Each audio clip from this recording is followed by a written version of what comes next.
আমরা এখন কোথায় ফারুক সাহেব? Kuril elevated expressway. ওকে, এই তো আমরা টোল দিলাম। টোল কত টাকা নিছে? 80 টাকা। 80 টাকা টোল নিচ্ছে আমাদের এই কারে।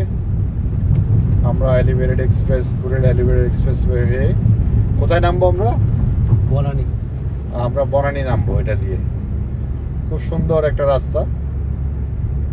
কেমন লাগে ফারুক সাহেবের রাস্তাতে? খুবই ভালো লাগে বস, খুবই ভালো লাগে। কতক্ষণ লাগে? এই যে কুড়িলে উঠলাম আমরা বনানী যেতে থেকে আমরা যদি বনানী নামি কত কম মিনিট, 3-4 মিনিট মনে হয়।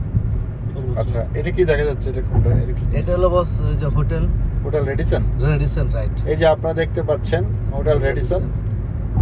ফারুক সাহেবের বিশেষ অনুরোধে আজকের এই ব্লগ করা।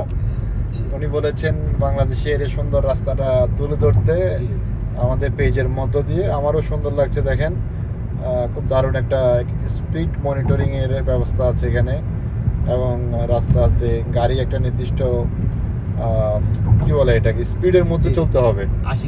80 কিলোমিটার বেগে আপনি চড়াতে পারবেন, আদারওয়াইজ আপনার এখানে পেনাল্টি হওয়ার চান্স আছে। এই যে উপর থেকে ঢাকা শহর দেখা যাচ্ছে, দেখেন এই যে। ওকে, এটা ক্যান্টনমেন্ট এরিয়া না? ওকে, ডান পাশে বাম পাশে হচ্ছে ক্যান্টনমেন্ট এরিয়া। আমরা বাংলাদেশের রাজধানী ঢাকার বুকের অন্যতম নান্দনিক একটি রাস্তা কুড়িল এলিভেটেড এক্সপ্রেসওয়ে উপর দিয়ে আমরা যাচ্ছি। খুব সুন্দরভাবে এখানে লেখা আছে, আপনারা দেখবেন সাইনবোর্ড আছে যে সর্বোচ্চ গতিসীমা 80 কিলোমিটার। আচ্ছা, ওকে ফাইন। এই যে দেখুন, আপনার কি মনে হয় আমরা এই রাস্তা দেখে এলিভেটেড এক্সপ্রেসওয়ের দেখে কি মনে হয় আমরা কি বাংলাদেশে না দেশের বাইরে? এরকমই মনে হয়, এটা মনে হয় যে বাইরের একটা ফিল আছে। জি ঠিক। এই যে দেখেন আমাদের ঢাকা শহর স্টেডিয়াম, এই যে স্টেডিয়াম দেখা যাচ্ছে, আর্মি স্টেডিয়াম এটা। এই যে আমাদের ঢাকার শহরের সুন্দর একটা দৃশ্য আপনাদেরকে দেখাচ্ছি।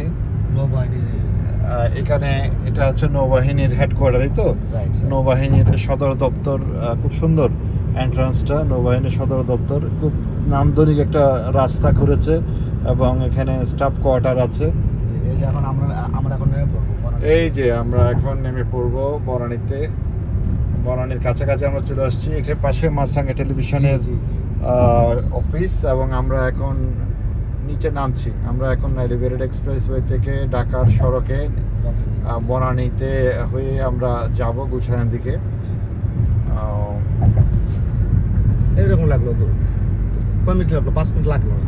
হ্যাঁ, খুব অল্প সময়ে। ভিডিওটা ধারণ করতে কোনো কাট করা হয়নি, সরাসরি ভিডিও করেছি। যতক্ষণ লেগেছে, সো এখন প্রায় আমরা 3.5 মিনিট পর্যন্ত সময় অতিবাহিত হয়েছে এই দূরত্ব অতিক্রম করতে। এটা না থাকলে আমাদের আরও সময় লাগতো জ্যামের কারণে।